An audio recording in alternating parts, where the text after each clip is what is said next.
అన్ని seasons ఒకెత్తైతే season 8 మరొకెత్తనే చెప్పాలి. అందుకే ఈ సీజన్ 8 కాస్తంత డిఫరెంట్ గా ప్లాన్ చేశారు బిగ్ బాస్ యాజమాన్యం.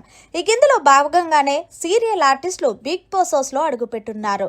ఈ తరుణంలోనే బ్రహ్మముడి సీరియల్ నుంచి కావ్య బిగ్ బాస్ హౌస్ లోకి అడుగుపెట్టింది. కావ్య అయితే హౌస్ లో ఉన్న కంటెస్టెంట్స్ అందరినీ పలకరించి నిఖిల్ ని పక్కకి తీసుకెళ్లి కాసేపు మాట్లాడింది. నిఖిల్ అయితే గనక నేను ఎలా ఆడుతున్నాను మచ్చా అంటే సూపర్ ఆడుతున్నావురా, నీ ఆటకేరా బంగారం నువ్వంటూ నిఖిల్ని మెచ్చుకుంది కావ్య.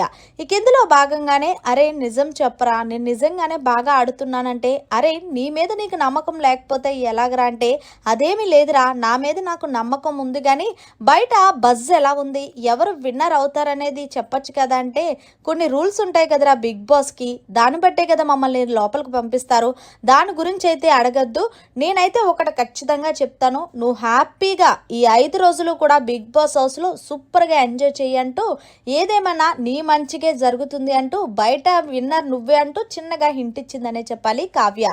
ఇందులో భాగంగా నిఖిల్ కలగ చేసుకొని బయటకు వచ్చాక ధూమ్ధామ్గా పార్టీ చేసుకుందాం అంటే తప్పకుండారా, నువ్వు లేక మొత్తం అంతా కూడా మన బ్యాచ్ వెలవెల్లాడిపోతుంది. అర్జున్ విషయానికి వస్తే ఎక్కడా మా నిఖిల్ ఎక్కడా అంటూ కలవరిస్తున్నాడంటూ చెప్పుకొచ్చింది. సరేరా ఈ విషయం పక్కన పెట్టు, బిగ్ బాస్ నేను వెళ్ళినప్పటి నుంచి చూసావా లేకపోతే ఈ మధ్యనే చూసావంటే నిజం రా, నీ మీద ఒట్టు, నువ్వు ఎప్పుడైతే అడుగు పెట్టావో అప్పటి నుంచి ఇప్పటి వరకు చూసానంటే నీకు ఏ ఆట నచ్చింది చెప్పు, మరి ఎలాగైతే నా గేమ్స్లో అంటూ నిఖిల్ కావ్యాని ప్రశ్నించాడు. కావ్య అంది, ఆ రోజు నువ్వు పృథ్వీ ఒక సంచులాట ఆడారు చూడు, అది నెక్స్ట్ లెవెల్ తెలుసా, మీరిద్దరూ ఆ టాస్క్ ఆడుతున్నంతసేపు మాకు RRR సినిమాలోని ఏకంగా రామ్ చరణ్ అలాగే ఎన్టీఆర్ మీరిద్దరూ ఫైట్ చేసినంత ఒక ఇది మాకు కలిగింది అంటూ కావ్య చెప్పుకొచ్చింది. అయితే నాకు అర్థమైందిరా, నువ్వు ఖచ్చితంగా బిగ్ బాస్ చూస్తున్నావని నాకు ఇప్పుడే తెలిసిందంటే నేను కూడా అదే చెప్తున్నాను కదా మచ్చా అంటూ నిఖిల్ని ఆట పట్టించింది.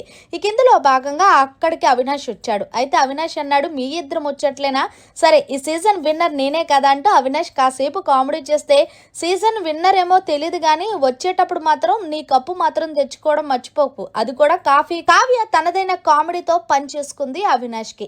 గౌతమ్ కూడా వచ్చి గౌతమ్ ఎలా ఉన్నారు అంటే నేనైతే చాలా బాగున్నాను, మీరు ఇంకా బాగున్నట్టున్నారు కదా, అందరు సీతాఫలాలు తినేసి అంటూ పంచ్ డైలాగ్ వేసింది కావ్య. ప్రేరణ అయితే గనక చెప్పక్కర్లేదు, ప్రేరణను పట్టుకొని చాలా ఉత్సాహంగా అయితే డాన్స్ చేసింది. అలాగే ఆమెను ఒళ్ళో కూడా పడుకోబెట్టింది కాసేపు కావ్య. మరి మొత్తానికి ఈ ఎనర్జెటిక్ కావ్య హౌస్లోకి వెళ్ళి నిఖిల్ని అలాగే ఈ సీజన్ విన్నర్ అంటూ తేల్చి చెప్పేసి హ్యాపీగా బయటికి రా అంటూ క్లూ ఇచ్చి వచ్చింది కదా. మరి మీరేమంటారనేది కమెంట్ సెక్షన్లో తెలియజేయండి. మరిన్ని లేటెస్ట్ లైవ్ అప్డేట్స్ కోసం చూస్తూనే ఉండండి.